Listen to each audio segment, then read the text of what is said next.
আসসালামু আলাইকুম সুপ্রিয় দর্শক, চলে আসলাম এই মুহূর্তে পাওয়া সবচেয়ে গুরুত্বপূর্ণ আবহাওয়ার নতুন আপডেট নিয়ে।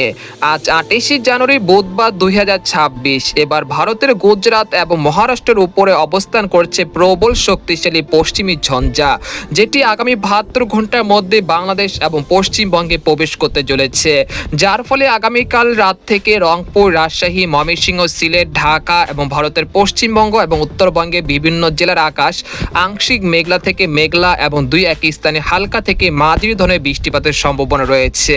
তো আজ 28 জানুয়ারি বুধবার এবং আগামীকাল 29 জানুয়ারি বৃহস্পতিবার কেমন থাকতে চলেছে আগামী 24 থেকে 48 ঘন্টার আবহাওয়া বাংলাদেশ থেকে শুরু করে ভারতের পশ্চিমবঙ্গ, আসাম, মেঘালয়, উত্তর থেকে ত্রিপুরা রাজ্যে আগামী 24 থেকে 48 ঘন্টার মধ্যে কোন কোন জেলার আকাশ আংশিক মেঘলা থেকে মেঘলা থাকতে পারে এবং কোন কোন জেলাগুলোতে হালকা থেকে মাঝারি ধরনের ঘন কুয়াশা দেখা মিলতে পারে।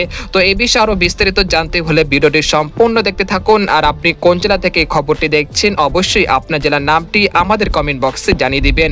আর সবার আগে সর্বপ্রথম সঠিক আবহাওয়ার খবর জানতে আমাদের চ্যানেলটিকে সাবস্ক্রাইব করে রাখুন। এবার জেনে নেওয়া যাক এক নজরে বন্ধুদের পর্যায়ে আমার সরাসরি উপকৃত চিত্রে চলে আসলাম। তো এখান থেকে আপনারা দেখতে পাচ্ছেন যে এই মুহূর্তে দেশের 8 বিভাগের 64 জেলার আকাশ অনেকটা পরিষ্কার রয়েছে। সেই সাথে ভারতের পশ্চিমবঙ্গ, আসাম, মেঘালয় এবং উত্তরবঙ্গ থেকে ত্রিপুরা রাজ্যের সবকটি জেলার আকাশ অনেকটা পরিষ্কার রয়েছে। কোথাও সেরকম মেঘলা আকাশ এবং ঘন কুয়াশা দেখা মিলছে না।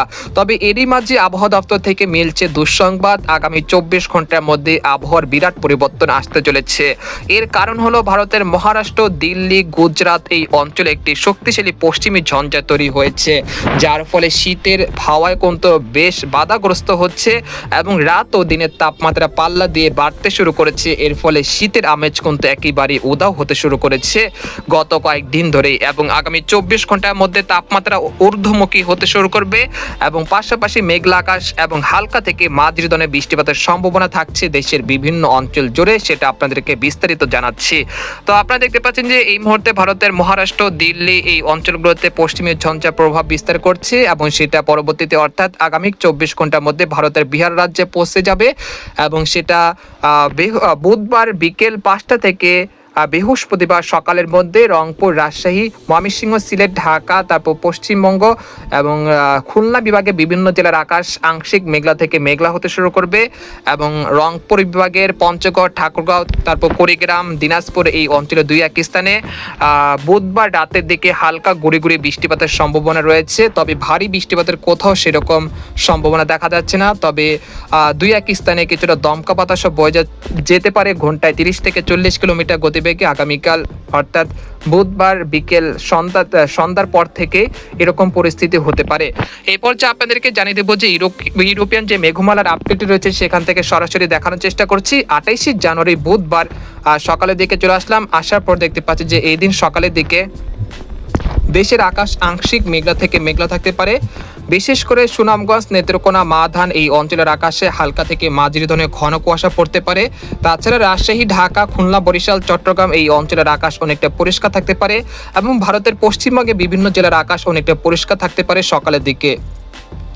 তারপর আমরা দুপুর 1টার দিকে চলে আসলাম। আসার পর দেখতে পাচ্ছি যে আবহাওয়ার বিরাট পরিবর্তন হতে শুরু করেছে। রংপুর, রাজশাহী বিভাগে বিভিন্ন অঞ্চলের আকাশে মেঘমালা ঢুকতে শুরু করেছে ভারতের বিহার রাজ্য থেকে। আপনারা দেখতে পাচ্ছেন যে ইতিমধ্যে ভারতের বিহার রাজ্যে একটি পশ্চিমী ঝঞ্ঝা প্রবেশ করেছে এবং তার প্রভাব কিন্তু রংপুর, রাজশাহী বিভাগে পড়তে শুরু করেছে 28 জানুয়ারি বুধবার দুপুর 1টার পর থেকে।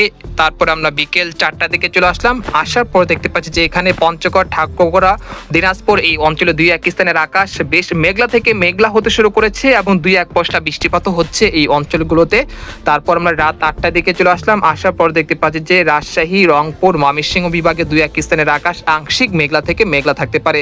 এরপর 29 জানুয়ারি বৃহস্পতিবার সকালের দিকে রংপুর, রাজশাহী এবং দেশের উপকূলে দুই এক স্থানে হালকা থেকে মাঝারি ধরনের ঘন কুয়াশা দেখা মিলতে পারে, তবে তা বেলা বাড়ার সাথে সাথে কেটে যেতে পারে।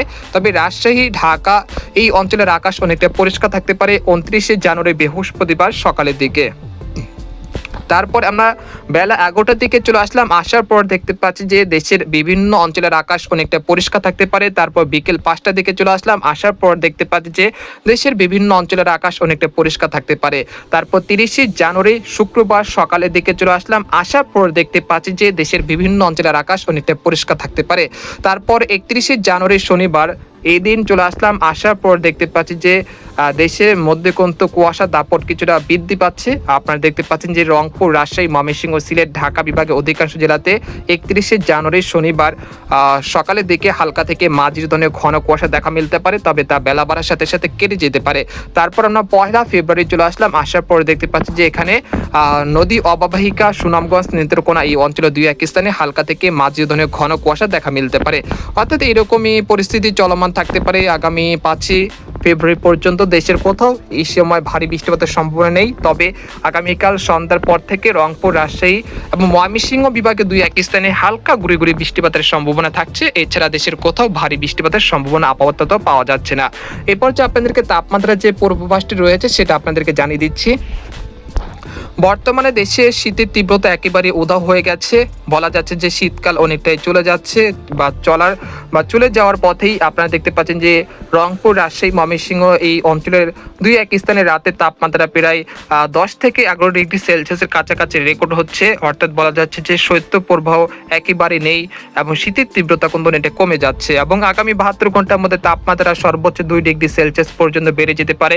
এর ফলে রংপুর, রাজশাহী, ঢাকা, খুলনা, বরিশাল এবং ময়মনসিংহ বিভাগের কোথাও কোথাও রাতের সর্বনিম্ন তাপমাত্রা রেকর্ড কিন্তু হতে পারে 11 থেকে 13 ডিগ্রি সেলসিয়াসের কাছাকাছি।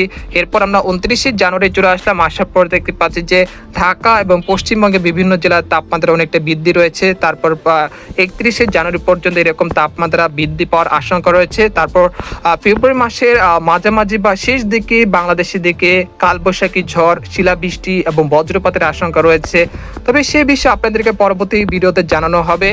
এছাড়া বঙ্গোপসাগর স্বাভাবিক রয়েছে, আগামী 10 দিনে কোনো নিম্নচাপ, কোনো ঘূর্ণিঝড়ের আশঙ্কা নেই। তাই আপনারা যারা মৎস্যজীবীরা রয়েছেন তারা সমুদ্রে যেতে পারেন, কোনো সমস্যা নেই ইনশাল্লাহ। তো এই ছিল খবর। তো আজকের খবর এখানে শেষ করতে চাচ্ছি। সবাই ভালো থাকবেন, সুস্থ থাকবেন, আল্লাহ হাফেজ।